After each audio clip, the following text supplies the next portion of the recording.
Good evening. It's February 14th, 2014. My name is Matthew Ogden, and you're watching our weekly live webcast with Mr. Lyndon LaRouche.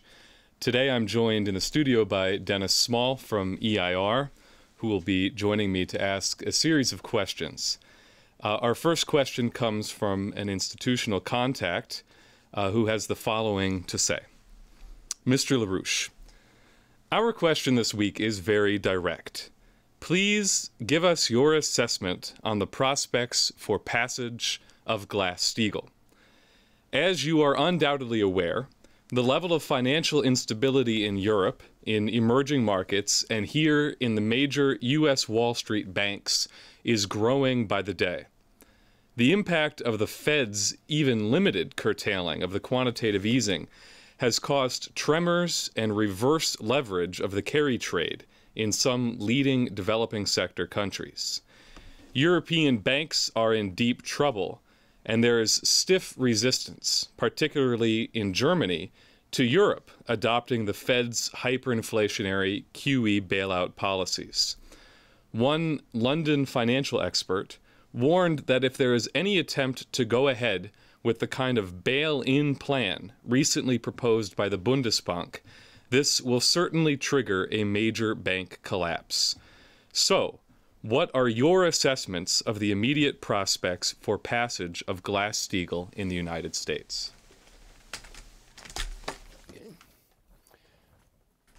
I think that's the minor question. We have a much bigger one we're facing right now.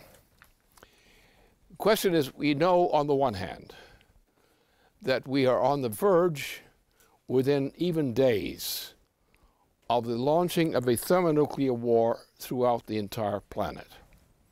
Because if one part goes in, and it will be the British, but the key man is Obama.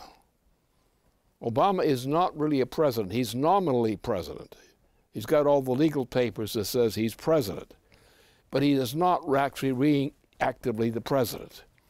He is the rubber stamp, or something like a rubber stamp.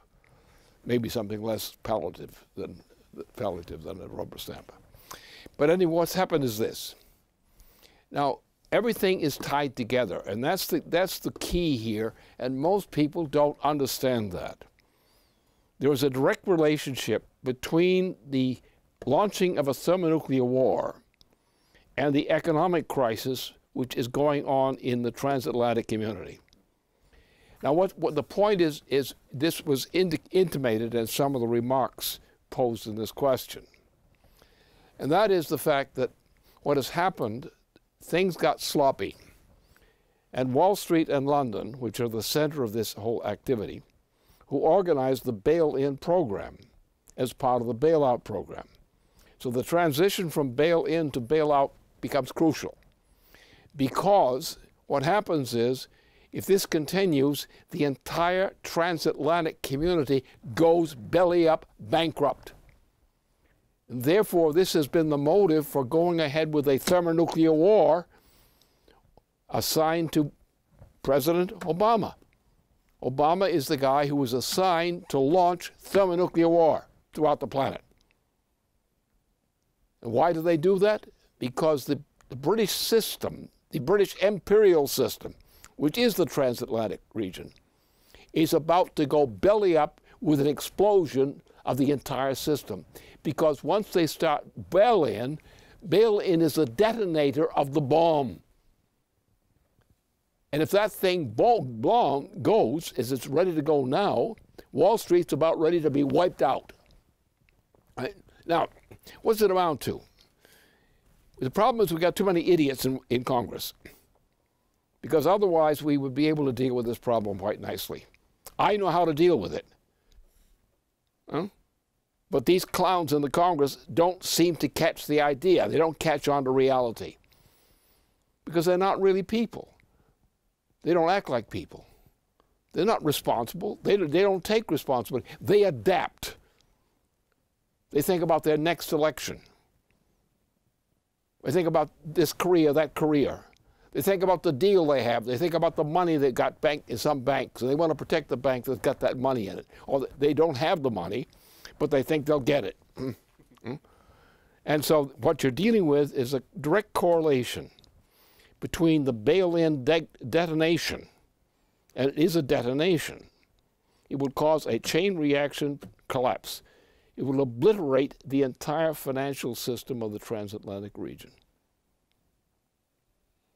And that's why the timing was.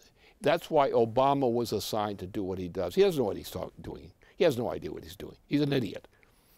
He has this thing that the White House has divided into two ones, the family room and the public room.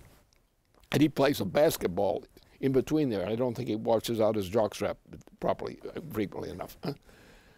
But so this clown, this evil clown, that's where his role is. Now, the problem is I know the facts. I know exactly what to do. And what you have to do is put in Glass-Steagall now. Right now. It's the moment you should put it in, right now, if you have any guts at all. And people who haven't got the guts to go with Glass-Steagall right now, don't worry about Wall Street. Let them go bankrupt. They're going to go bankrupt anyway.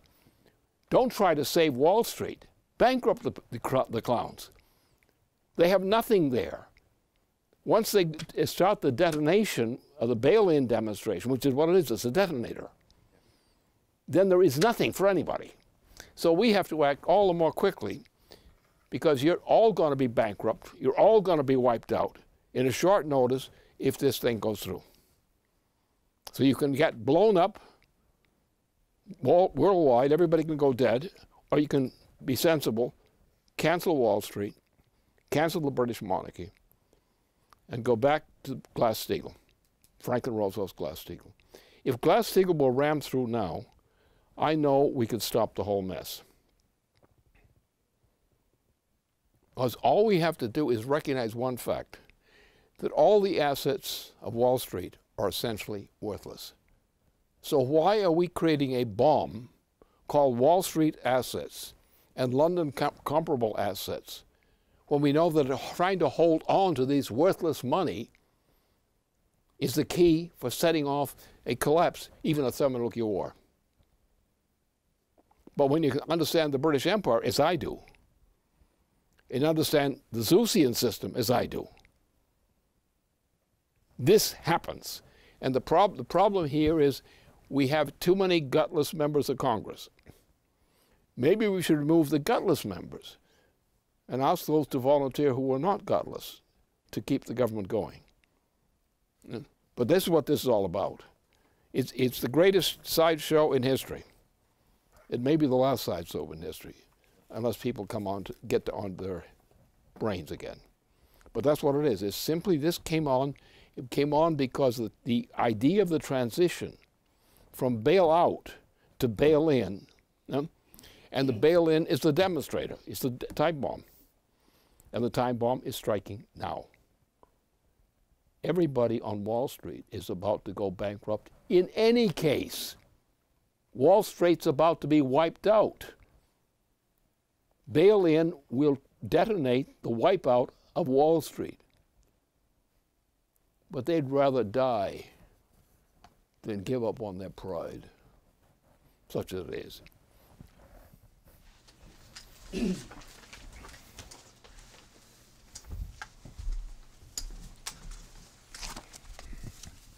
Well, this week has seen a very dramatic and undeniable escalation towards thermonuclear war.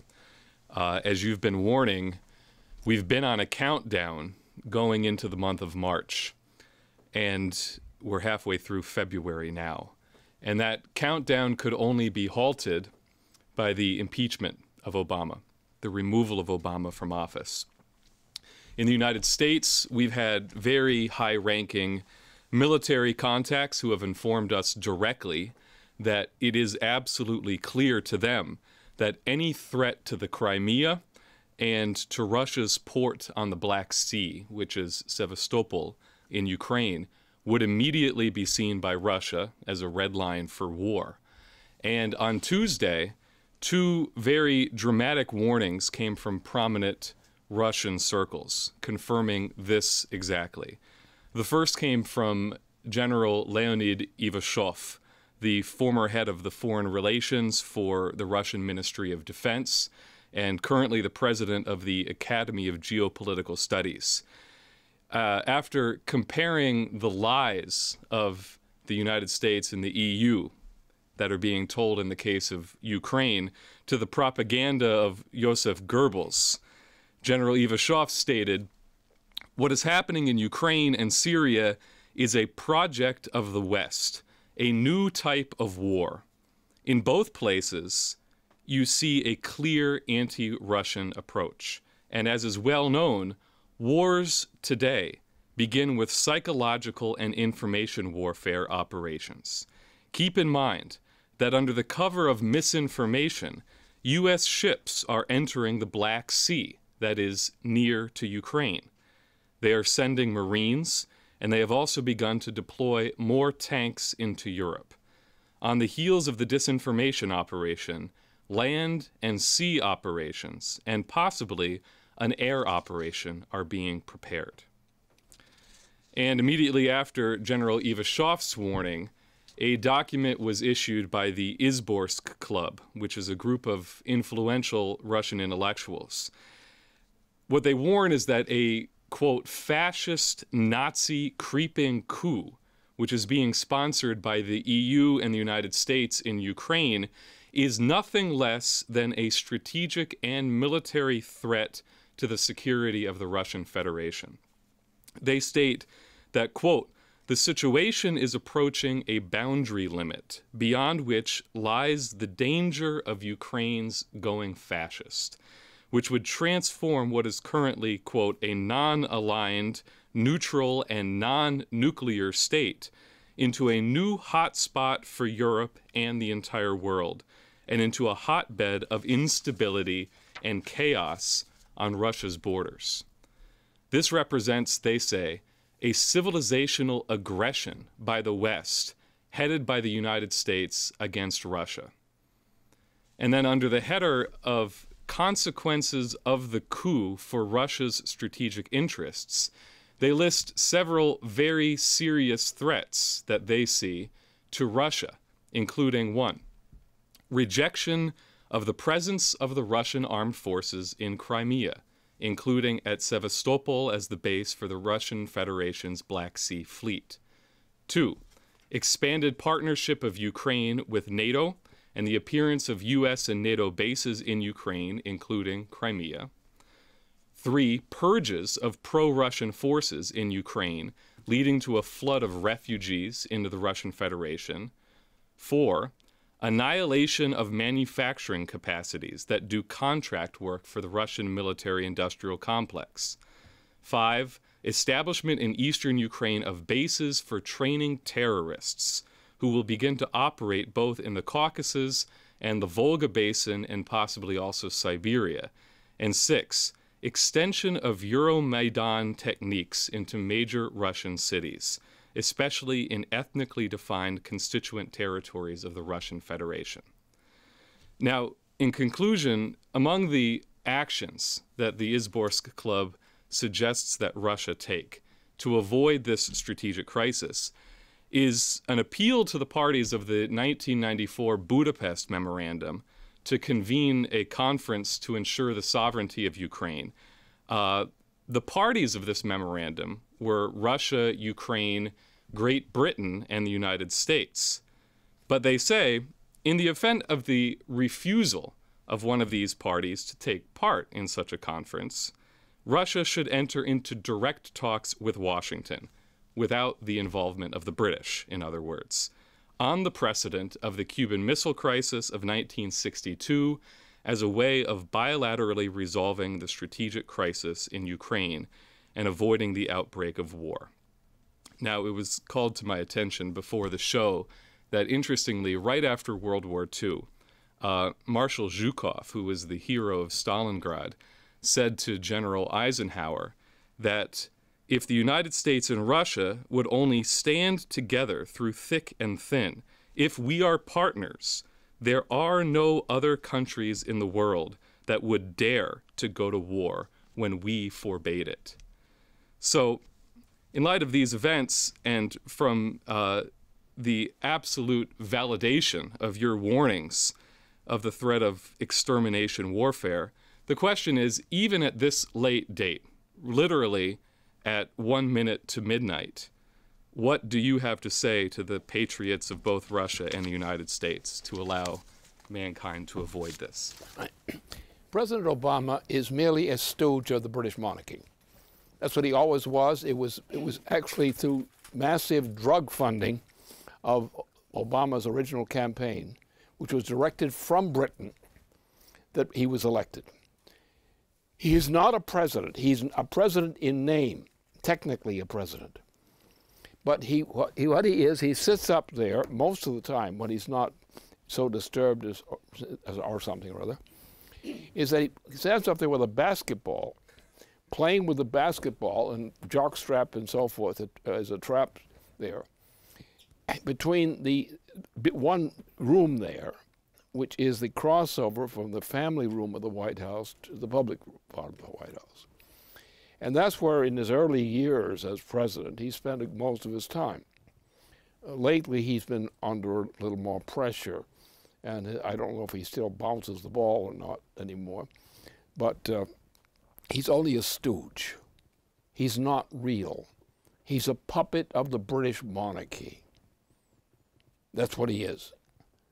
But we have people in the United States, including members of Congress, including senators, who are really not human.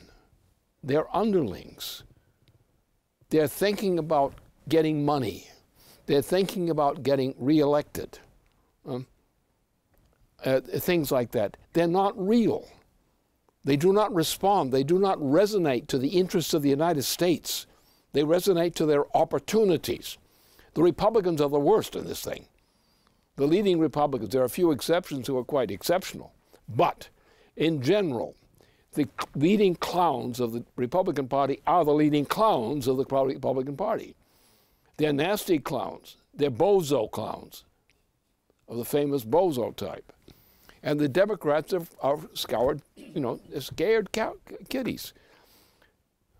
And they have no guts.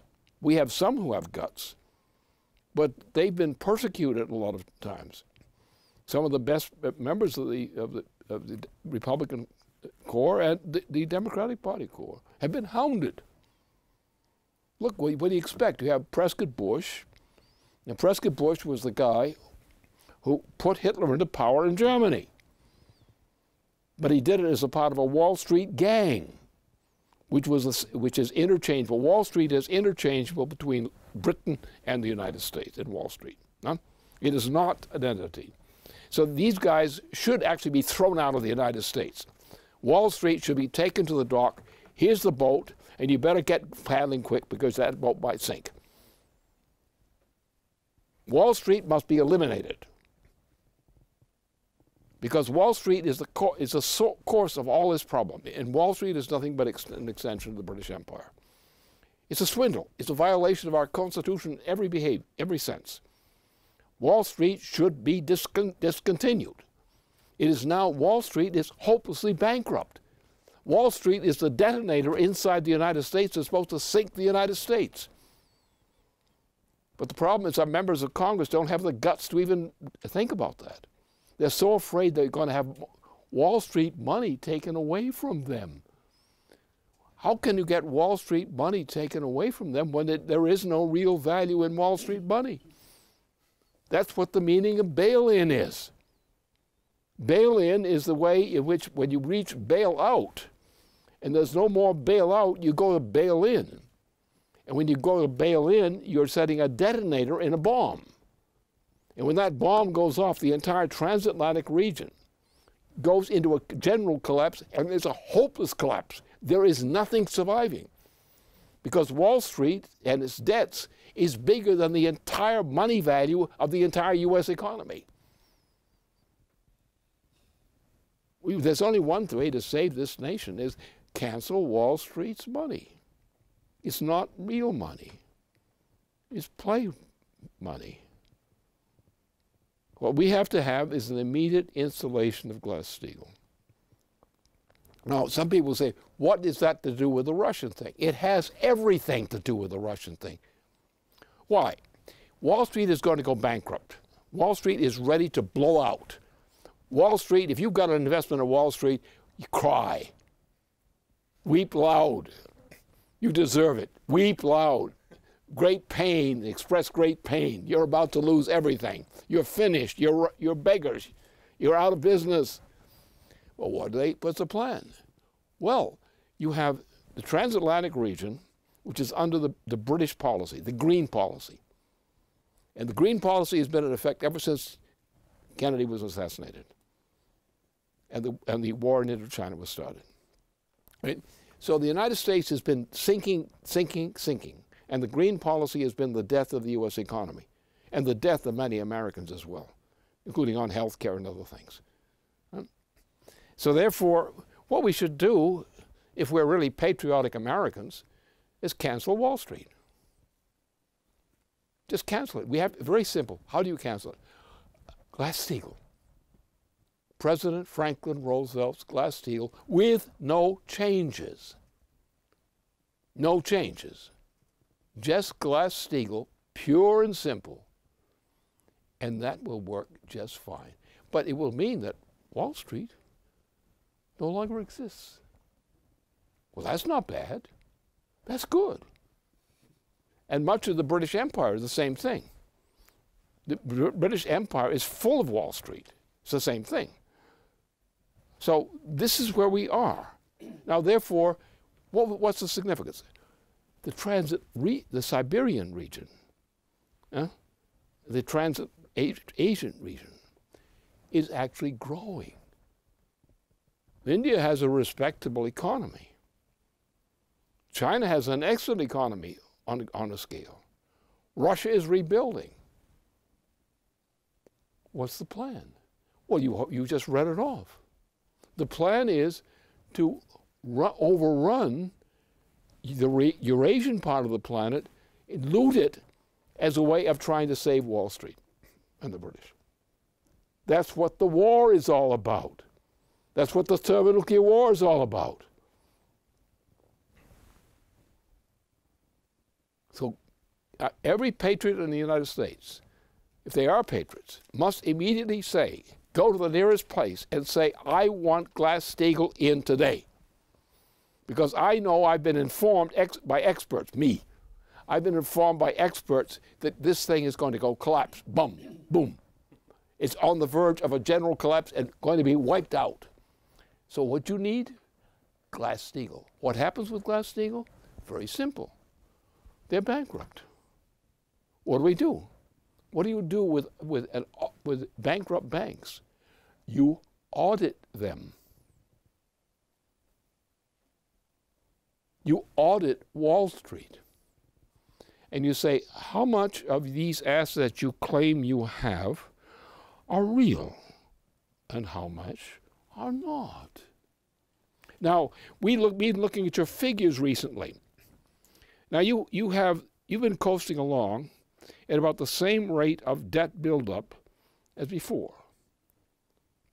But you piled up this great debt. You piled on top of that. You didn't spend that. You didn't invest it. You just claim you have it. But we know you don't have it. Therefore, you're committing a fraud against the American people and our institutions. Well, I'm sorry to tell you, buddy, you better get ready. I don't think you can afford enough lawyers to deal with your problem. Because how are you going to pay the lawyers? You may be out of business, buddy. Maybe, do you have a kayak or something you can take across the great pond there, the great... Now, so therefore, the point is, we can solve this problem. We of the United States have the mechanisms in our Constitution which require that. Also, the best of our practice. What we simply have to do is say, okay, you guys are really saying that you are hopelessly bankrupt. You've got all this money. It's more money than the United States knows, and it's all fake. And you claim it's your asset, because you bribe members of Congress. And we're going to have to look into that, you know. We're going to have to get these members of Congress who are bribed into committing frauds against the United States. I think we'll have to get a new election of many members of the Congress, the Senate and House of Representatives, who've been living on really phony assets. But we can survive. With Glass-Steagall, we can survive, which means we cancel all the debts which are not worth anything to all the Wall Street and similar types of banking institutions and insurance companies.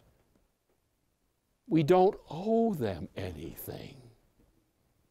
And they probably would rather just, you know, give it up and say, okay, we're quitting.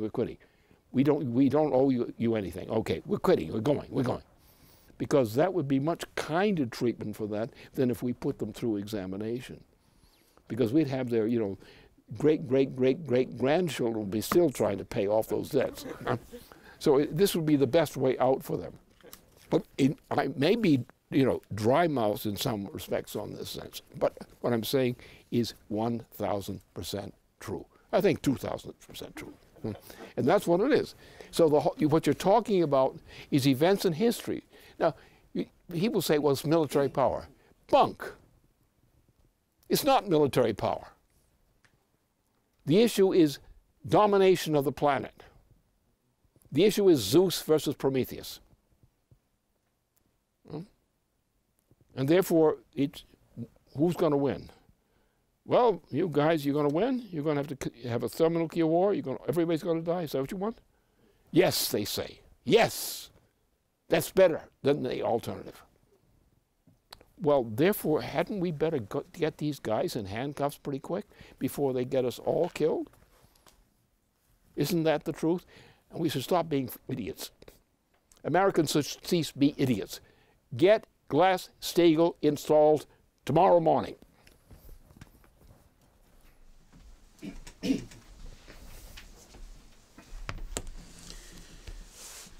So in addition to no bailout and no bail-in, basically it's also going to be no bail for these guys. I have a question that has been sent by Ben Deniston from the LaRouche Pack Basement Scientific Team, where he says, given the dramatic developments in the strategic crisis with the potential for the outbreak of thermonuclear war, I would like to ask you for your thoughts on some developments pertaining to the technological feasibility of a strategic defense of Earth system.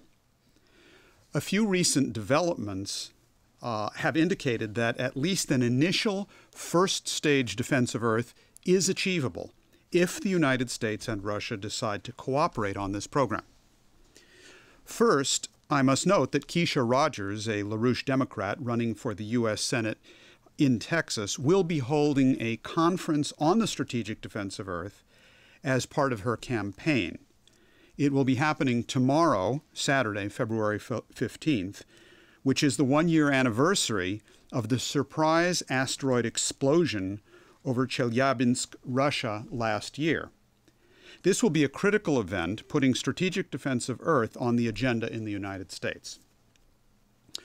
To situate this question, the proposal for U.S.-Russian strategic cooperation in the defense of Earth from asteroids and comets traces a direct continuity back to your original SDI program in the 1970s and 1980s. Asteroid defense per se became an intense subject of discussion in the 1990s when an array of veterans of the Fight for Your SDI program took up this issue of asteroid defense. In 2011, it was leaked that Russia was re-raising this offer to the United States. And the offer was that instead of the U.S. and NATO risking thermonuclear annihilation by moving forward with an insane attempt to gain global thermonuclear strategic hegemony by developing missile defense systems on Russia's borders, that the United States should cooperate with Russia on a joint missile defense system and expand the cooperation to defending the entire Earth from the threats of asteroids and comets. Today, in terms of what such a defense of Earth could look like, there are some interesting new developments. First, NASA is developing a systemic warning system which is intended to provide at least a few days to a few weeks warning time before an asteroid hits the Earth. To my knowledge, this will be the first ever system dedicated to providing a systemic late warning capability in an attempt to ensure that we will not be surprised by the next asteroid impact. It's expected to begin operations in 2015. But we not only want to know an asteroid is coming, we also want to stop it from hitting the Earth. According to all the currently active studies and proposals I have seen, Ben Denniston writes, from the United States, an asteroid deflection or destruction mission would require many years, if not a decade, to execute. That is, until the public presentation of a new proposal earlier this week. A professor at Iowa State University, Bong Wei, who started and runs their Asteroid Deflection Research Center, just made a presentation at a NASA conference held in California earlier this week. He and his associates, under a NASA grant, have designed a robust asteroid destruction system capable of blowing apart and dispersing small and medium-sized asteroids on their final approach to Earth. If this is mounted on what they call an interplanetary ballistic missile, an IPBM, then it could provide a system that could defend the Earth with only a few days or a few weeks' notice, matching NASA's new late warning system. The general proposal for staging an asteroid deflection system on a repurposed ICBM is similar to conclusions that specialists in Russia have come to as well.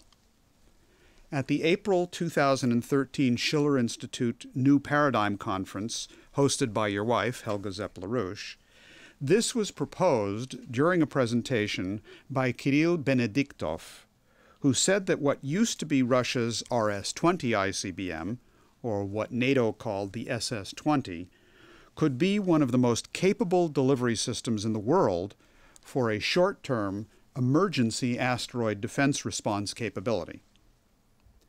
So the point is, these developments indicate that at least the beginnings of a serious asteroid defense system could be within short-term technical reach, providing a critical area of U.S.-Russian strategic cooperation. Can you discuss the strategic importance of focusing on the larger challenges facing not just one nation, but all of mankind? Well, in the course of the 1970s, I became one of the founding members of the Fusion Energy Foundation. And this led me into many of these areas, including some interesting exchanges between me and a certain leading figure.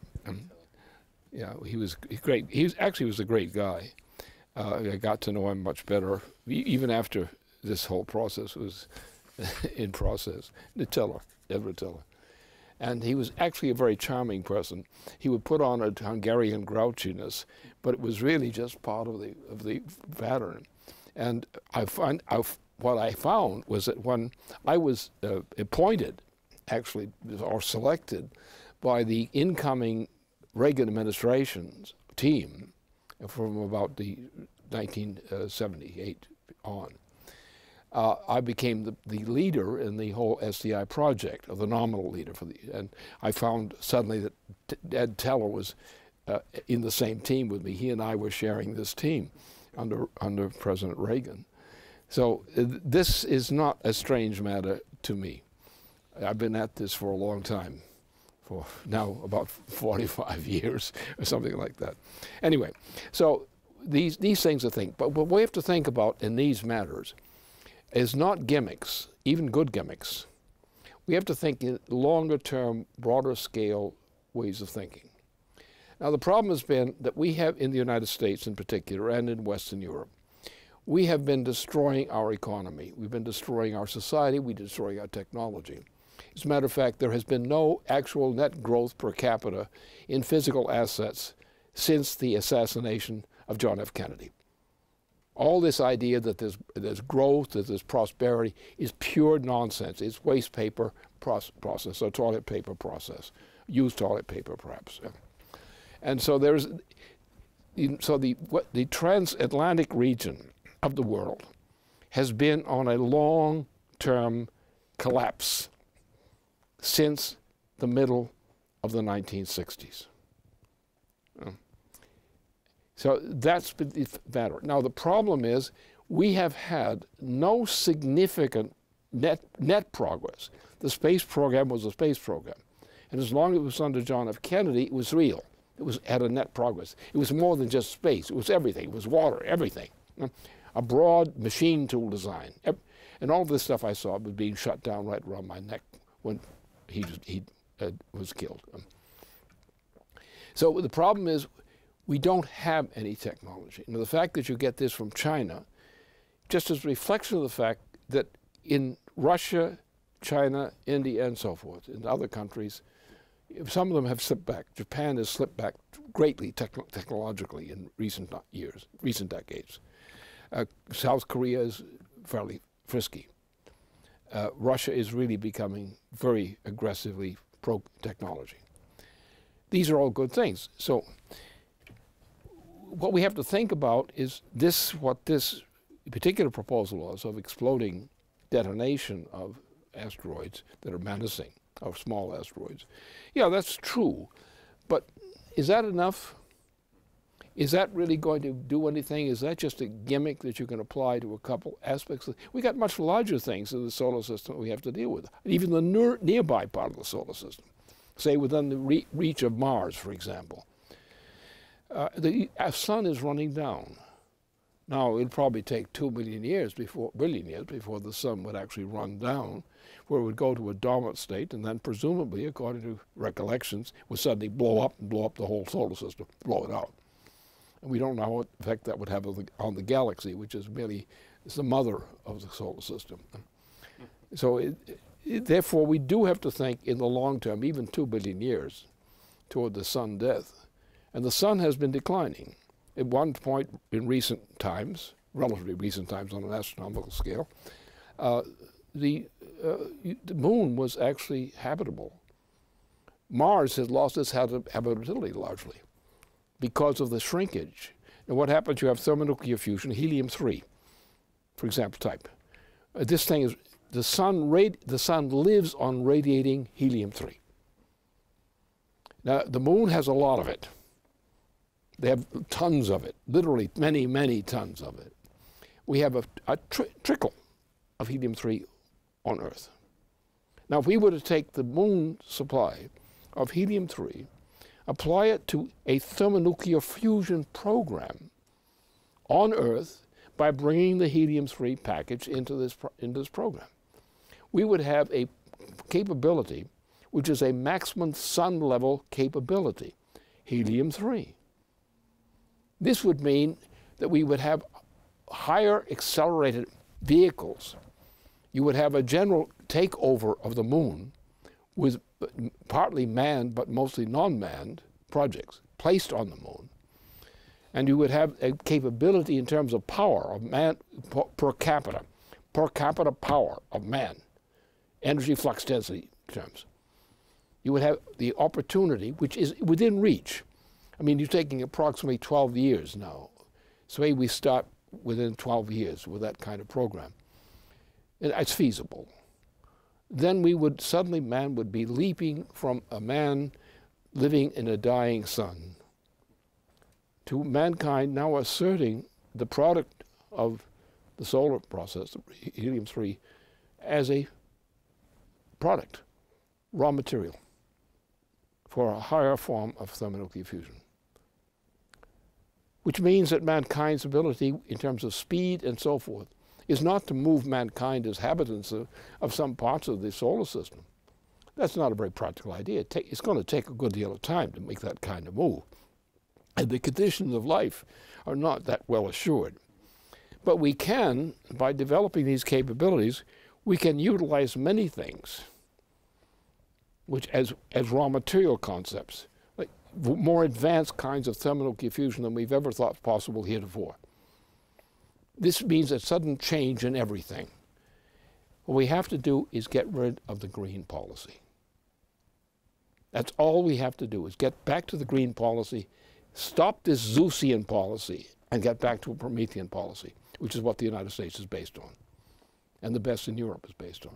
So that's the issue. On the other side, we have, again, as I say, in Asia, Eurasia, they're going ahead. And what's happening on the transatlantic region is a British Empire effort to conquer and destroy the Eurasian part of the world, which is the only place which is fit to loot today. And so these are the things we have to keep in mind. Don't stick to, yes, this idea that Ben reports, it's interesting, it's very important. But what we need is a broader policy-making function in order to deal with these longer-term things. I mean, 2 billion years, you and I will not be around, definitely, that period of time. But the idea that we care about what's going to happen to this sun, because we have earthlings which we hope will be living in these premises for some time. Therefore, we have to take the long view. What is the, not what is the gesture, not what is the gimmick, but what is the principle? And all physical science is based on not the gimmick, is based on principle. Principle, as Max Planck understood principle as distinct from gimmick, and as Einstein understood principle as different from gimmick. We still haven't caught up with Einstein yet.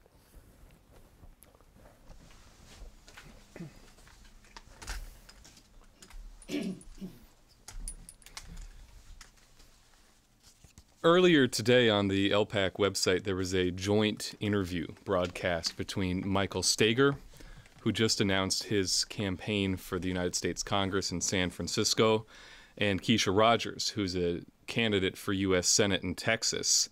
The interview was regarding an initiative that you launched this week to deal with the drought crisis in the entirety of the Southwest United States. Now, as many people know, California received a record low rainfall in the year 2013, last year, making it the driest year in the state's history with only 7 inches of rain. Estimates are that this is the worst drought in 500 years, and that the dry weather is expected to continue at least through the entirety of 2014. Now, I have a few graphics that I want to present. Maybe you can put up figure 1. As you can see by looking at the newly released U.S. Drought Monitor for California, 10% of the state is currently in what's called exceptional drought. That's the dark, deep red shading there. This is the most severe drought measurement possible, and it's the first time that any area of California has been so designated since the Drought Monitor began its analysis in 2000. The next level of drought on this map is what's called extreme drought. That's what you see here in red. As you can see, 60% of the state is in extreme drought. Everything that's shaded in orange is severe drought, and that now covers 91% of the state. And if you add in the beige and the yellow areas at the very lower southeast end of the state, which represent modest or moderate drought and abnormally dry, 99% of the state is currently suffering some degree of water shortage. Now, this crisis has been rapidly worsening over several years. The State Water Project, which is a massive infrastructure project which normally provides water to 25 million people in the state of California and irrigates nearly 1 million acres of intensive farmland. The State Water Project had to cut its allocations by 35% in 2012, then 65% in 2013, and now by 100%. In other words, this critical water project, which provides water for 2/3 of the entire population of the state of California, will provide 0% of its contracted water allocations this year. 2/3 of the entire population of California will be having their water allocations cut to 0. This is the first time that this has ever occurred in the project's 54-year history. Hundreds of thousands of acres of land will go unplanted, and consequently food prices will skyrocket, especially for those crops that are very water intensive, like beef, milk, tomatoes, and others. And then the other major aspect of the state's water management system, which is the Central Valley Project, which was built by President Franklin D. Roosevelt in the 1930s, which irrigates 3 million acres of farmland and provides drinking water to another 3.1 million people, may also have to cut its water deliveries to near 0 this year as well. Now, this drought is not only affecting the state of California. If you zoom out and take a look at the national map, you'll see it here. You'll see that most of the west and southwest of the United States is in some sort of drought status. The epicenters of this drought are in California and in Texas, with vast regions in those two states in either extreme or exceptional drought status. And then the entire area between them is suffering somewhere between moderate to severe drought. And you can see from this map that at least 1/3 of the continental United States is in some sort of water crisis, which is afflicting virtually the entire country west of the Mississippi. Now, if you compare this map with a schematic of the NWAPA system, the North American Water and Power Alliance, you'll see that this entire region in the southwest and west of the Mississippi, which is now undergoing historic levels of water shortage, would be the recipient of vast amounts of fresh water channeled in from the Alaskan and Canadian coasts, water which is otherwise just flowing completely unproductively right back into the Pacific Ocean. And then in this next graphic, you'll see that the areas now suffering the worst, Texas and California, would be some of the greatest beneficiaries of this NWAPA project. This is called NWAPA and irrigation, making the deserts bloom, which would cause substantial increases in irrigation and subsequently acreage to be used for agricultural production. Now, this crisis in Texas, in California, in the entire Southwest and West will reduce the population of the United States if it's not addressed. And this is the direct result of the assassination of President John F. Kennedy, who had actively backed the concept of continental water management like NWAPA in the 1960s, as well as the use of large-scale water desalinization, especially with the use of nuclear power. So, Lynn, yesterday you issued a memo on this subject, addressing this crisis, and you stated 6 points, which I'd like to read and then give you a chance to speak a little bit more about this. You wrote the following. A, the entirety of the states of our United States below the USA-Canada border and west of the Mississippi is now gripped by a relatively permanent collapse of the resources of water for an indefinite number of years yet to come. 10 would be a probable minimum. B, no present programs in the United States are presently enabled to deal with this relative decade or longer period yet to come. C. We are presently rendered helpless as a nation by want of any competently relevant measures presently in place. D. This crisis in the United States and of North America generally requires new kinds of remedial measures to be defined and implemented immediately. E. No part of the federal government of the United States would be competently disposed unless thermonuclear means were identified quickly and mustered in practice as leading requirements of the policies of the U.S. federal government. And F.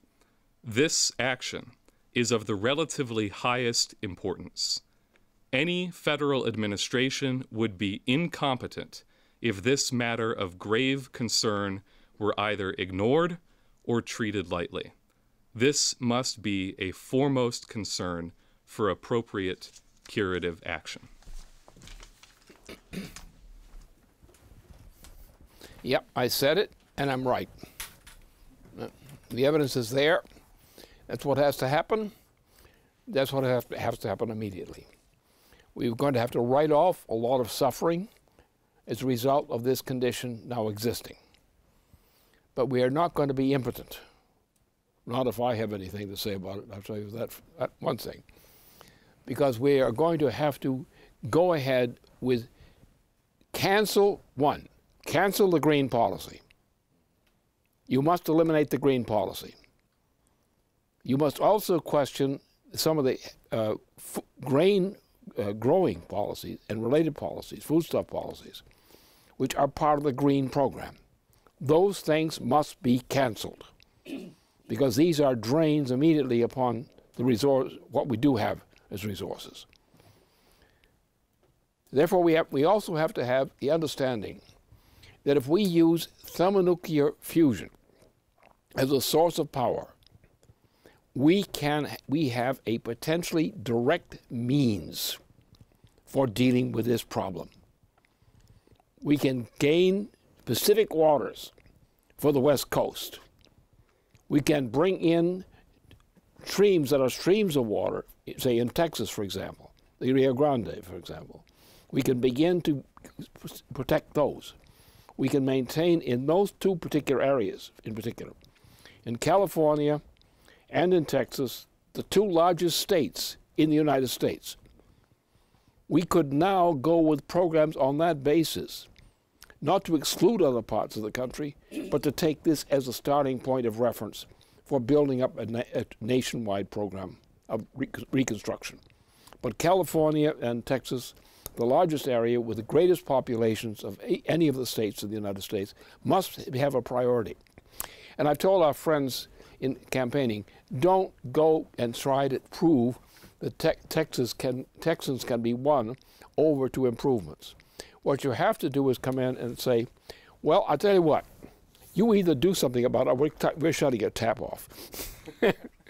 And whiskey will not solve your problem. But that's exactly where it stands. So therefore, the time has come. Glass-Steagall, which is necessary to do this program. Without Glass-Steagall, you can't do it.